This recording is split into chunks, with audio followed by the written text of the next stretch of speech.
জয় গৌর, জয় নিতাই। আজ 6ই বৈশাখ 1431 ও 19শে এপ্রিল 2024 শুক্রবার, একাদশী কামোদা। এই কামোদা একাদশীর দিন আমি শ্রী চৈতন্য চরিতামৃত পাঠ করছি। আজ আমি পাঠ করছি শ্রী চৈতন্য চরিতামৃতের 2য় পরিচ্ছেদের বস্তু নির্দেশ মঙ্গলাচরণে শ্রী চৈতন্য তত্ত্ব নিরূপণের শ্লোক 94, 95 ও 96। অডিওর শুরুতে আমি আমার সকল ভক্তিমতী মা ও ভক্তবৃন্দের কাছে একটি আকুল আবেদন করতে চাই।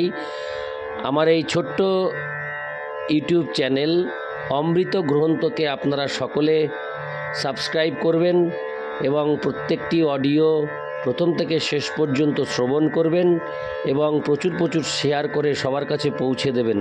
এইটুকু অনুরোধ আপনাদের সবার কাছে। নারায়ণ হে নারায়ণ,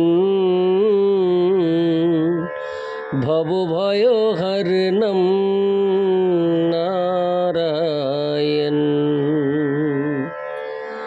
নারায়ণ হে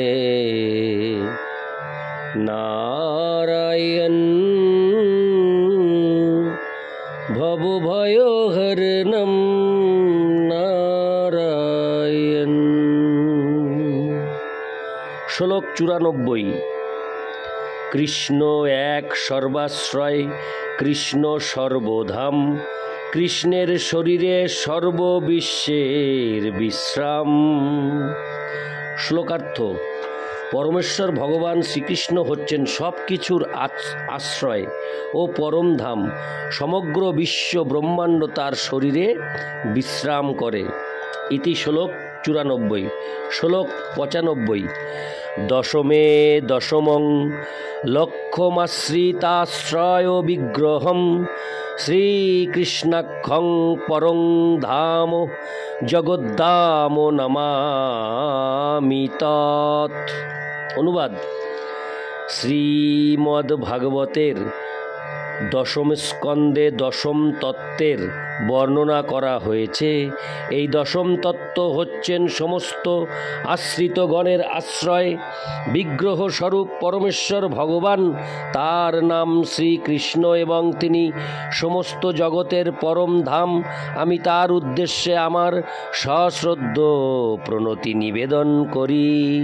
তাৎপর্য: এই শ্লোকটি শ্রীমদ্ ভাগবতের দশম স্কন্ধের প্রথম অধ্যায়ের প্রথম শ্লোকের শ্রীধর স্বামীকৃত ভাষ্য থেকে উদ্ধৃত। ইতি শ্লোক 95। শ্লোক 96। কৃষ্ণের স্বরূপ আর শক্তিত্রয় জ্ঞান, যার হয় তার নাহি কৃষ্ণেতে অজ্ঞান। শ্লোকার্থ: যিনি শ্রীকৃষ্ণের স্বরূপ এবং তার 3টি বিভিন্ন শক্তি সম্বন্ধে অবগত, তিনি কখনোই তার সম্বন্ধে অজ্ঞান থাকতে পারেন না। তাৎপর্য: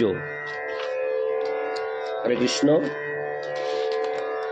শ্রীল জীব গোস্বামী ভক্তি সন্দর্ভে উল্লেখ করেছেন যে মানব মনের জল্পনা কল্পনার ঊর্ধ্বে স্বাভাবিকভাবে ক্রিয়াশীল তার শক্তির মাধ্যমে সেই পরম তত্ত্ব নিত্যকাল ধরে যুগপৎ 4টি অপ্রাকৃত সত্তায় বিরাজ করেন। এই 4টি সত্তা হচ্ছে তার স্বরূপ, তার নির্বিশেষ জ্যোতি, তার বিভিন্নাংশ জীব এবং সর্বকারণের পরম কারণ রূপ প্রকাশ বা প্রধান। সেই পরম তত্ত্বকে সূর্যের সঙ্গে তুলনা করা যায়। সূর্যও 4টি বিভিন্ন রূপে প্রকাশিত হয়। এই 4টি প্রকাশ হচ্ছে সূর্যলোকের অধিষ্ঠাত্রী দেবতা সূর্যদেব, সূর্যমণ্ডলের অন্তরস্থ তেজ, সূর্যমণ্ডল থেকে বিচ্ছুরিত রশ্মি এবং অন্যান্য বস্তুতে প্রতিফলিত সূর্যরশ্মির প্রতিবিম্ব। জীব তার আনুমানিক ভিত্তিক সীমিত ক্ষমতার দ্বারা কখনোই অধক্ষজ পরম তত্ত্বকে জানতে পারে না, কারণ তিনি জীবের জল্পনা কল্পনার নিরত সীমিত মনের অতীত।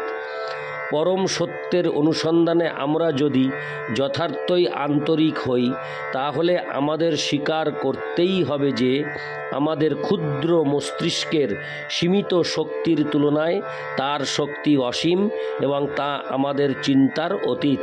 পৃথিবীর বড় বড় বৈজ্ঞানিকেরা আজ মহাশূন্যের গবেষণায় লিপ্ত হয়েছে, কিন্তু এই জড় সৃষ্টির মৌলিক জ্ঞান সম্বন্ধে তারা সম্পূর্ণ অজ্ঞ, এবং যারা সেই জ্ঞান আহরণের চেষ্টা করে তারা তাদের সীমিত বুদ্ধির মাধ্যমে সেই অচিন্ত্য শক্তিকে অনুধাবন করতে না পারার ফলে বিভ্রান্ত হয়ে পড়ে। আর এই জড়জাগতিক জ্ঞানের অনেক ঊর্ধ্বে হচ্ছে পরা প্রকৃতি সম্ভূত সেই চিন্ময় জগতের জ্ঞান। সুতরাং সেই পরম তত্ত্বের আয়োজন ও কার্যকলাপ সম্বন্ধীয় চিন্ময় জ্ঞান নিঃসন্দেহে অচিন্ত। পরম তত্ত্বের মুখ্য শক্তি হচ্ছে তিনটি: অন্তরঙ্গা, বহিরঙ্গা ও তটস্থা। তার অন্তরঙ্গা শক্তির প্রভাবে পরমেশ্বর ভগবান অনন্ত বৈকুণ্ঠ লোক প্রকাশ করেন। জড় সৃষ্টির লয় হয়ে গেলেও সেই বৈকুণ্ঠ লোক সমূহ চিরকালই বিরাজমান থাকে। তার তটস্থা শক্তির প্রভাবে ভগবান তার বিভিন্ন অংশ জীবরূপে নিজেকে বিস্তার করেন। ঠিক যেভাবে সূর্য চতুর্দিকে তার কিরণ বিতরণ করে, তার বহিরঙ্গা শক্তির প্রভাবে ভগবান এই জড় জগতের প্রকাশ করেন। ঠিক যেভাবে সূর্যরশ্মি কুয়াশা সৃষ্টি করে। এই জড় সৃষ্টি হচ্ছে নিত্য বৈকুণ্ঠ ধামের বিকৃত প্রতিফলন। বিষ্ণু পুরাণেও পরমতত্ত্বের এই তিনটি শক্তির বর্ণনা করা হয়েছে। সেখানে বলা হয়েছে যে জীব গুণগতভাবে অন্তরঙ্গা শক্তির সঙ্গে এক, কিন্তু বহিরঙ্গা শক্তি পরোক্ষভাবে সর্বকারণের পরম কারণের দ্বারা নিয়ন্ত্রিত। কুয়াশা যেমন সূর্যরশ্মিকে আচ্ছাদিত করে প্রতীককে বিভ্রান্ত করে, ঠিক সেভাবে ভগবানের বহিরঙ্গা বা মায়া শক্তিও জীবকে বিভ্রান্ত করে। কুয়াশা যেমন সূর্যের আলোককে সম্পূর্ণভাবে আচ্ছাদিত করতে না পারলেও তার একটি অংশকে আচ্ছাদিত করতে পারে, তেমনি মায়াশক্তি যদিও তটস্থ শক্তি বা ভগবানের বিভিন্ন অংশ জীব থেকে গুণগতভাবে নিকৃষ্ট, কিন্তু তবুও তার জীবকে নিয়ন্ত্রণ করার ক্ষমতা রয়েছে। মহাশক্তির দ্বারা আচ্ছাদিত জীব একটি নগণ্য পিপীলিকা থেকে শুরু করে ব্রহ্মাণ্ডের সৃষ্টিকর্তা ব্রহ্মা পর্যন্ত বিভিন্ন ধরনের শরীর ধারণ করে এই ব্রহ্মাণ্ডে বিচরণ করে। নির্বিশেষ দৃষ্টিভঙ্গির বিচারে যাকে সর্বকারণের পরম কারণ বা প্রধান বলে অভিহিত করা হয়, তা হচ্ছে পরমেশ্বর ভগবানের প্রকাশ। সেই ভগবানকে অন্তরঙ্গা শক্তির দ্বারা প্রত্যক্ষভাবে দর্শন করা যায়। তিনি তার অচিন্ত শক্তির প্রভাবে সর্বব্যাপ্ত জড় রূপ ধারণ করেন। যদিও এই তিনটি শক্তি অন্তরঙ্গা, বহিরঙ্গা ও তটস্থা মূলত এক এবং অদ্বিতীয়, কিন্তু তারা বিভিন্নভাবে কার্যকারী হয়। এটি ঠিক বিদ্যুৎ শক্তির মতো। একই বিদ্যুৎ শক্তি অবস্থার তারতম্য ঘটিয়ে উষ্ণতা ও শীতলতা উৎপাদন করতে পারে। বহিরঙ্গা ও তটস্থা শক্তি সেই রকম বিভিন্ন অবস্থার প্রকাশ, কিন্তু মূল অন্তরঙ্গা শক্তিতে সেই রকম কোনো অবস্থার বৈষম্য নেই। এমনকি বহিরঙ্গা শক্তি সম্ভূত বিভিন্ন অবস্থা তটস্থা শক্তিতে থাকতে পারে না, অথবা তটস্থা শক্তি সম্ভূত অবস্থাসমূহ বহিরঙ্গা শক্তিতে থাকতে পারে না। যিনি ভগবানের এই সমস্ত শক্তির সূক্ষ্মাতিসূক্ষ্ম বিচার সম্বন্ধে অবগত হন, তিনি আর স্বল্প জ্ঞানের দ্বারা প্রভাবিত তিনি আর স্বল্প জ্ঞানের দ্বারা প্রভাবিত হয়ে নির্বিশেষ ব্রহ্মবাদ পোষণ করতে পারেন না। ইতি শ্লোক 96। সকল ভক্তিমতী মা ও ভক্তবৃন্দের কাছে আমার আকুল আবেদন, আপনারা অমৃত গ্রন্থ চ্যানেলটিকে অবশ্যই সাবস্ক্রাইব করবেন এবং এই আমি এখন যে অমৃত গ্রন্থ